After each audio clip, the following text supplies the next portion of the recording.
the Terminator at the end of the hook goes through this glass building, which would be very dramatic. It's been a big challenge. We have as many people as possible prefabbing pieces off-site and then going in with cranes and setting them in, and also stopping work because second unit was working on the street. I will remember the hours and the days and the weeks that I spent hanging on a hook of a huge monster crane and get dragged behind this crane and get smashed into things with this crane. I mean, it was like unbelievable scenes where it was really close calls many times. The crane driver will be taking this 140-ton crane,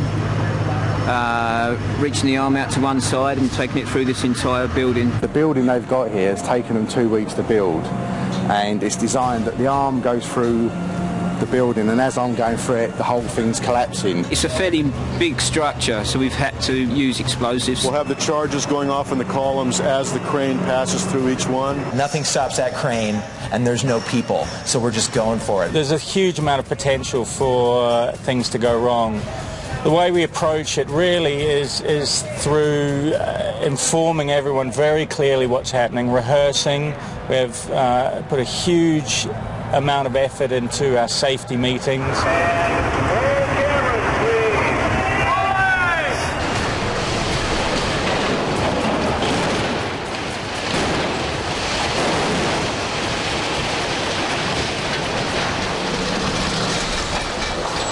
When they purposely build a complete building for you to destroy it, you can't help but feel good once you've done it, sort of thing, you know. It's just great.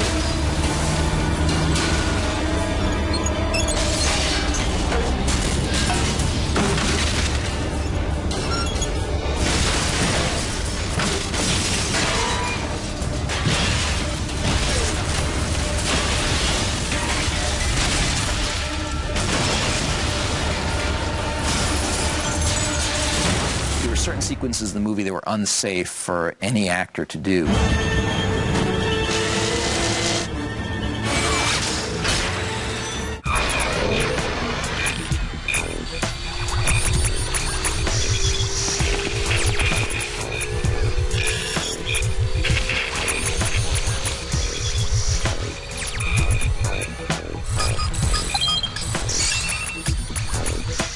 There was a really cool idea floating around of, well, maybe at the end, you know, the crane should flip, and then she's inside it. It's like, okay, well, how are we going to do that? Well, you know, we just flip the crane. Wait a minute, this crane is huge, and it costs a lot of money. There was kind of a lot of back and forth with the client about this sequence. Originally, they had thought, since they had purchased the full-size Champion crane in the first place, they figured that they could just use the real crane and maybe flip that. But they quickly came to realize that flipping a full-size crane in the streets of Los Angeles was a liability hazard they really didn't want to deal with. Basically, you know, they all looked at me and I said, well, I guess we can do it digitally. I mean, we can, you know, we can model the crane. We have plenty of pictures. So we modeled it in the computer and painted it and animated it so that everything would bounce and the wheels would hit, you know, in a way that you believe. And when we flipped it over, it had to break apart and crash.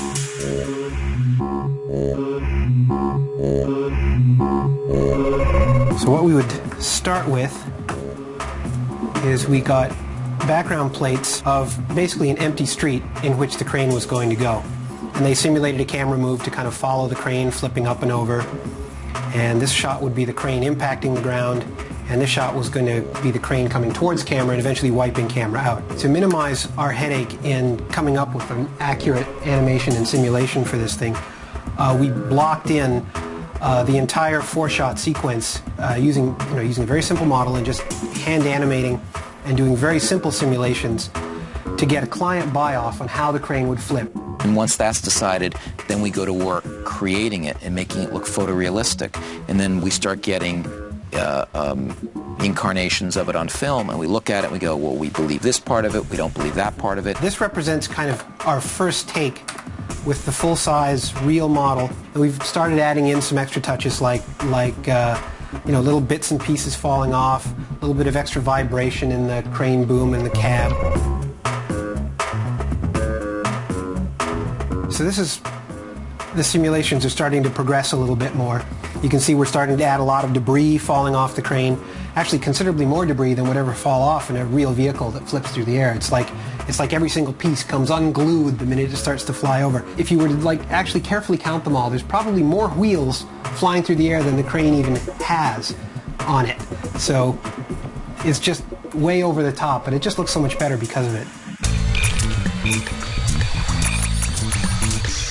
These are the final shots in the sequence where you can see the finalized, all of the elements have come together. The compositing crew has finessed all the various dust elements and debris elements and spark elements and flame and explosion elements.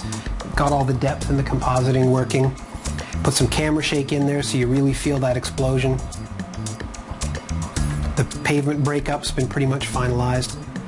And both we and the client were very, very happy with the shots when they were done. The great art in visual effects nowadays is making the audience forget that it's a visual effect. They just think that they're seeing something that's really happening. They're not aware that there were 500 technicians that went to the creation of one, what might apparently be a rather simple shot that you're looking at. The director for these 4 shots is he really wanted it to be as realistic, I mean, within kind of artistic reason, but he really wanted it to be real. He didn't want it to give itself away as a CG crane, and that made our job that much more interesting, but also that much more difficult. We showed it to our PR department, and she didn't know it was a CG crane, and she said, "Oh, that's just a CG Arnold on top of the truck." It's something that is challenging, and it's out there, and it's really difficult to do, and nobody else has done it, or that I have seen. I'm sure they've done lots of other things, but no cranes.